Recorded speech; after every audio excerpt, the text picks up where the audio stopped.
자, 세리에서 가장 높은 주급을 받는 선수 중에 한 명, 더리우트. 네. 행선지는 지금 바이언이 될 가능성이 매우 높아지고 있습니다. 여러 매체에서 다루고 있고요. 사실 더리우트와 관련해서 뭐 첼시 이적설도 있었고 했지만 최종 승자는 바이에른 뮌헨이 된 것 같아요. 그리고 타이밍이 기사에서도 그 얘기를 하더라고요. 레반도프스키를 매각하고 나서 바로 제안에 뛰어들었다. 어떻게 보면 좀 분노의 영입 같은 느낌도 있거든요.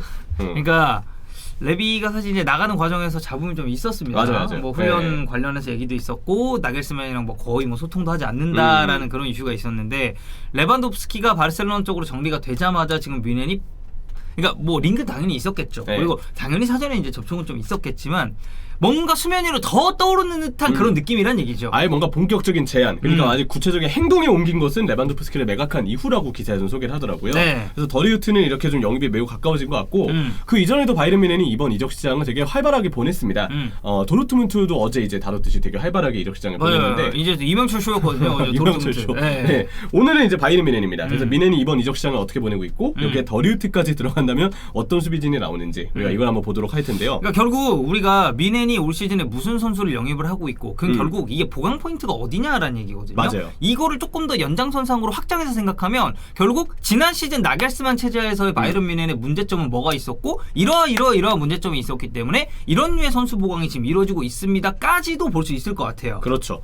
지난 시즌 뮌헨의 문제점은 일단 첫 번째 후반기에 매우 부진했습니다. 전반기는 그렇다 치는데 후반기에 승점을 34점만 따면서 후반기만 보면 분데스리가 리그 4위예요. 아 이거는 그러면 순위 격차가 꽤 있네. 그렇죠. 근데 물론 이제 전반기 때 땄던 승점이 워낙 많아서 결국 문제 없이 리그 연속 우승을 하긴 했지만 바이에른 뮌헨이 분데스리가 후반기 성적 리그 4위는 좀 충격적인 사실이죠. 좀 자존심 상하죠. 바이에른 팬들 입장에서는. 여기에 챔피언스리그는 비아레알에게 8강에서 탈락을 하는 명경기긴 했습니다. 명경기긴 했어요. 그리고 1차전에서의 나겔스만의 그 키미 원볼란테 악수. 맞아요. 이게 결국 2차전까지 이어지지 않았나.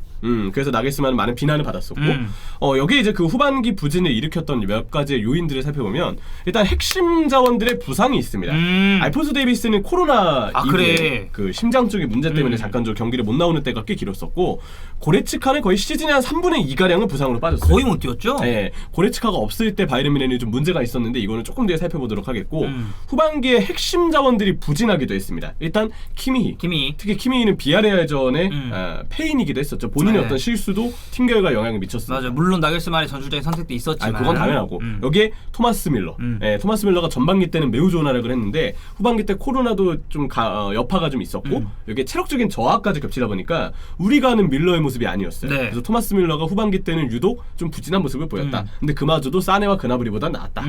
그런 얘기는 좀 해야 될 것 같고요. 그마저도 사네와 그나브리보다 뭐 얼마나 못했다는 거야. 진짜 대단하긴 해요. 진짜 그 둘은 조금 이제 좀 뭔가 같이 동일선상에서 밀러를 언급하기에는 지난 시즌 이제 바이언 윙어 중에서는 코망은 이제 살짝 떼고 생각하고 코망은 잘했다고 나머지 이제 둘이 좀 문제였죠. 너무 문제였죠. 자 결국 이제 그 고레츠카 얘기를 하면서 똑같이 언급을 해야 되는 부분이 후방 빌드업의 문제입니다. 고레츠카가 없으면 키미히만 중원에 덩그러니 남아있는 상황들이 많았어요. 이거는 뭐 그만큼 이제 고레츠카가 없을 때 3선의 조합을 꾸리기가 어려워서도 그렇지만 고레츠카 이외에 키미 이외에 고레츠카 이외에 키미 옆에서 뭔가 역할을 해줄 수 있는 파트너가 없다는 거죠. 그러니까 역할 분담을 할 수 있는 그런 자원이 없다.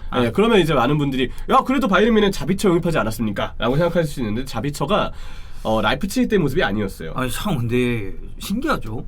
같은 리그 내에서 이적이고 그리고 자비처 우리 되게 자비처 좋은 선수라고 얘기도 많이 하고 멀티 자원이에요. 근데 자비처가 바이언 가가지고 이렇게까지 폼이 무너지고 경기에 못 나올 거라고는 심지어 같은 감독 나겔스만 아니에요. 감독도 같은데 이거는 아마 그냥 더 큰 클럽에 간 것에 대한 어떤 심리적인 부담이나 아니면 갑작스럽게 뭔가 본인의 어떤 그 폼이 떨어졌거나 뭐 이런 여러 가지 요인들이 좀 있지 않을까 싶은데 어쨌든 자비처는 일단 부진했습니다.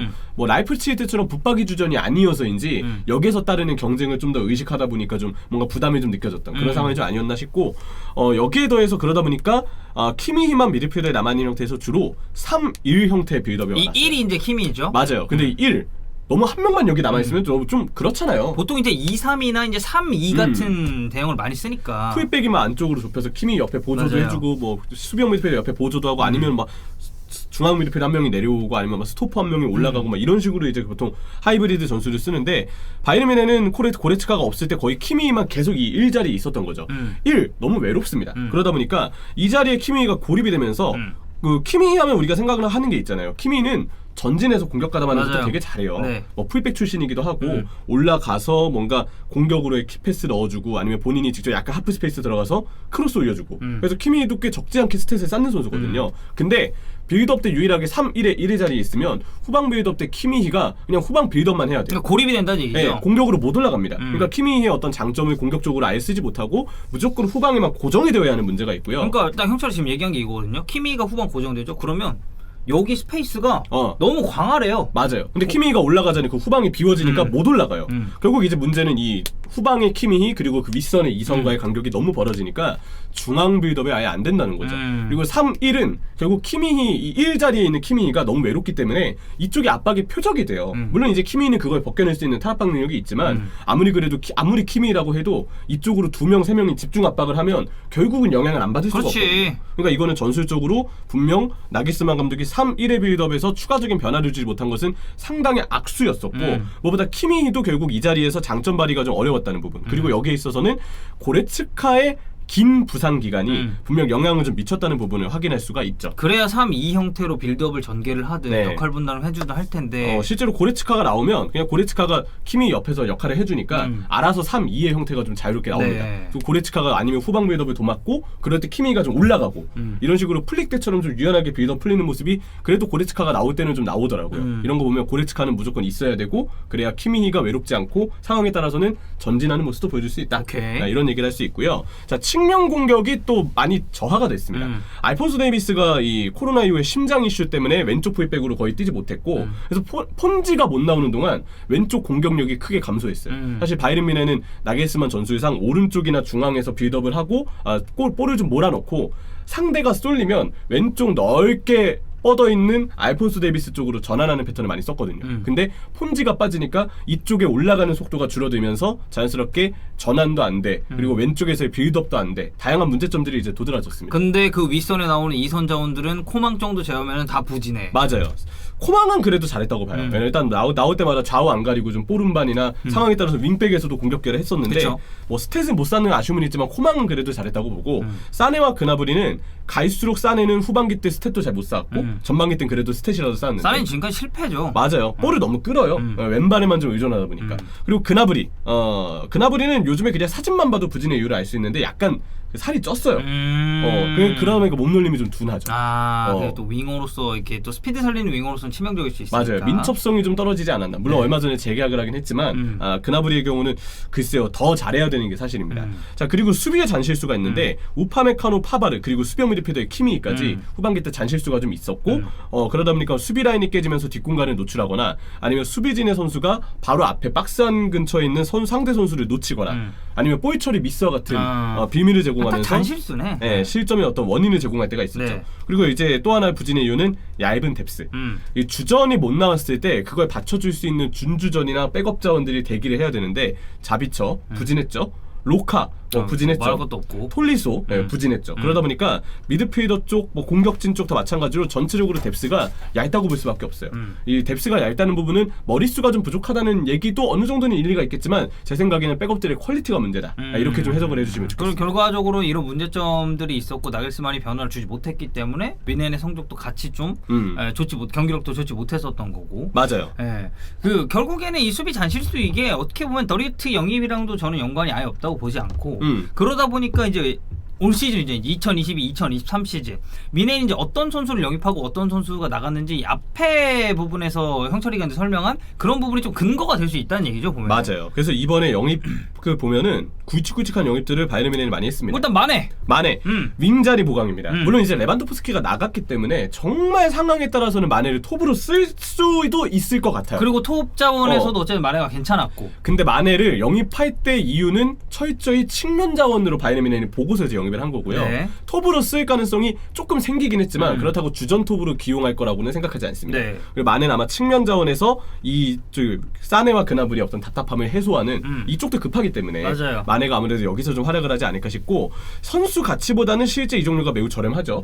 계약 기간이나 아니면 리버풀도 어쨌든 그동안 마네가 좀 해준 게 있기 때문에 마네 떠나보낼 때는 조금 그래도 너무 많은 이적료를 리버풀이 뮌헨 측에 요구하진 않았던 것 같아요. 그리고 뭐 이거는 사견이긴 합니다만 어쨌든 바이언과 리버풀은 티아고 알칸타라 영입권에 있어서 어쨌든 거래를 또 한 번 한 적이 있고 맞아요. 그러다 보니까 이것도 저는 좀 더 스무스하게 이적 시장이 넘어갈 수 있는 거에 대한 요인이라고 봅니다. 그래서 실제 트랜스마크트에서 매겼던 선수 가치보다는 훨씬 저렴한 금액에 영입했다는 점은 바이에른 뮌헨에서 입장에서 영리한 딜이었다고 볼 수가 있겠죠. 네. 오랜만에 검증된 스타 선수 일단 영입이 좀 됐고요. 동시에 마네가 들어오면서 이 기존의 레반도프스키에게 조금 집중됐던 팀 득점 어떤 그 분포가 좀 더 다양해질 것이다라고 생각을 했는데 갑자기 주체인 레반도프스키가 나가버리긴 했습니다. 네, 네. 그거는 뭐 이제 알아서 나가야죠. 뭐 이제 할 네. 거고. 자 그리고 라이언 흐라먼베르.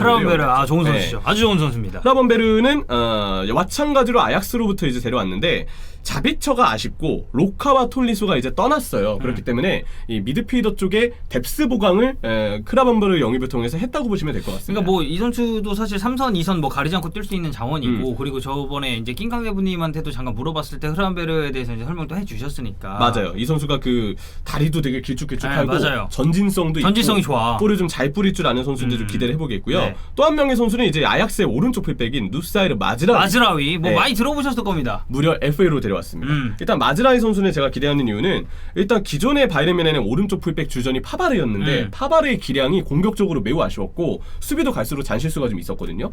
파바르의 단점은 발이 느리다는 점이죠. 근데 마즈라위의 경우는 어쨌든 파바르보다는 훨씬 더 공격적으로 기여가 될 수 있는 선수인데 특히 어느 부분에서 공격이 기여가 되느냐 키미 옆에서 빌드업 보조를 할 수 있습니다.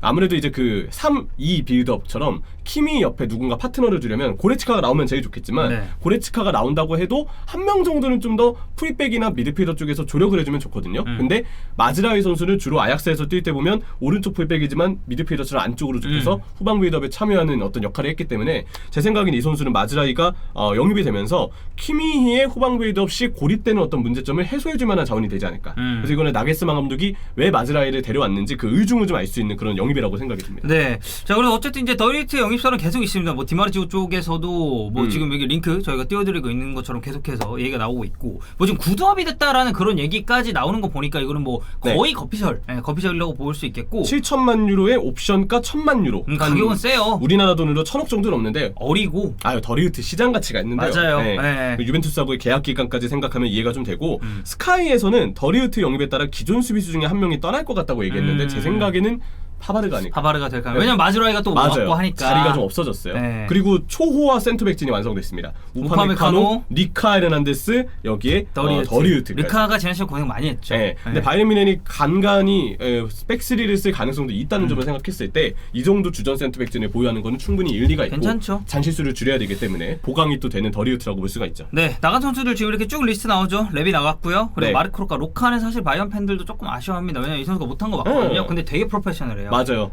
그래서 그런 태도는 좋았어요. 그리고 본인이 못한 것에 대해서 스스로 자기 비판도 되게 많이 하고 그래가지고 바이언 팬들도 좀 아쉬워하시는 분들이 많더라고요. 라리가에서 이렇게 잘했었는데 네, 이번에 리즈로 갔고 오마르 리차즈 나갔고 니클라스 질레 FA로 도르트문트 갔고 후반기 때 좀 이적이 확정돼서인지 집중력이 좀 떨어지는. 그래서 되게 일찍 나왔어요. 맞아요. 질레 같은 경우는. 그런 그리고 모습도 있었죠. 톨리소가 이제 FA로 리옹에 이제 합류하게 됐고. 어쨌든 지금 아웃된 명단들을 보면 역시 레반도프스키가 떠난 게 가장 큽니다. 공격진 영입이 좀 시급하죠, 바이언. 물론 이제 나가야 할 선수였다고 봐요 개인적으로. 이 정도로 마음이 떠난 선수. 결국 돌아섰잖아. 그러니까 팬들하고의 관계가 이 정도로 악화된 선수는 아니 바이언도 당연히 이제 레반도프스키에 대해서 마음이 많이 상한 상태 아닙니까? 그러면 아 그래 나가라 라고 할 만한 상황이었다고 봐요. 근데 어쨌든 이 선수가 주 득점원이었던 건 사실이기 때문에 추포모팅만 지금 톱에 남아있거든요. 추모포팅. 네, 근데 추모포팅도 2020-21 시즌은 좋았지만 지난 시즌은 뭐 네이션스컵 대전 갔다 왔고 하다 보니까 활약이 그전 시즌만큼 좋았다 보기는 힘들어요.